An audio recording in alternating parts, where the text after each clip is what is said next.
This is Reno's Morning News with Ross Mitchell and Monica J. on News Talk 780 KOH.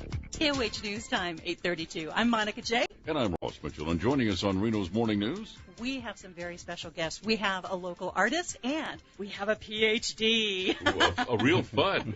Yes, a real fun. No, we're talking about something that is extremely serious that when I keep bringing it up to people, they have never heard of it before. Yeah, and I've never heard of it until now either. It is such an incredible disease that really needs to have its moment in the sun and get the word out about it, and that is cystinosis. All right, and here to tell us about cystinosis is local artist Nicole Michelle. Nicole Michelle and her husband. That's right. So Brian Yagi. Now, Brian, you're a PhD. Mm-hmm. You mentioned that a second ago. You're actually doing research on cystinosis. Yeah, my grant is through the Cystinosis Research Foundation, and I work at TSRI in La Jolla. We do research on the disease, more of a genetic type. We're doing stem cell-based gene delivery to try to see if we can replace the gene to cure this disease. Well, what does this disease actually do? It's a toxicity disease for children, so it has basically they don't have a transporter that transports this toxin out of their cells, and it basically builds up over time, and then they wind up dying from it, and they have lots of different complications. But now there is a medication to help break down that toxicity. Yes, it's called a Cystigon, and it's been around for, I think, 15 years or so. Like I said, it's like every 6 hours, so for when these children are born, they have disease, and the parents have to get up in the middle of the night every 6 hours,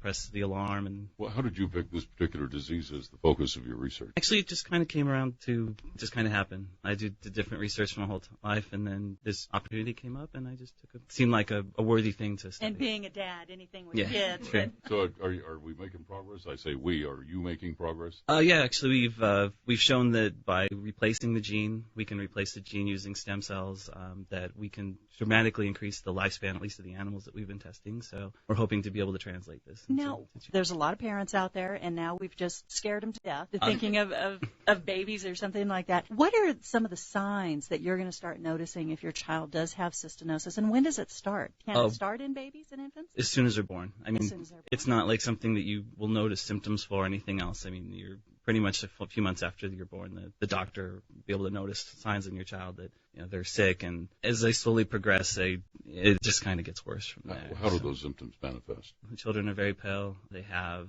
ocular degeneration after a while. Very photosensitive. You notice that they're just not like normal children. They just have all-around complications. They'll get diabetes. They have motor skill problems sometimes, cognitive problems. So as they slowly get older, you can see how from a normal child's development, these children just don't develop the same. Now, as they do get older, is this something that they can outgrow? No. This is something they're stuck with for life. So recently we had one of the patients who is on the medication, and on the medication, they can live anywhere from their late teens to 20s, and I think the oldest one has lived to be 40 or so. And we got an email from one guy who was just really down, and I guess his wife had left him because he couldn't have children, and he was just, he's in so much pain, and he basically said, if you need somebody to try to test what you're doing, if it's going to work, I'll sign anything, I'll do anything. Like, he was so miserable.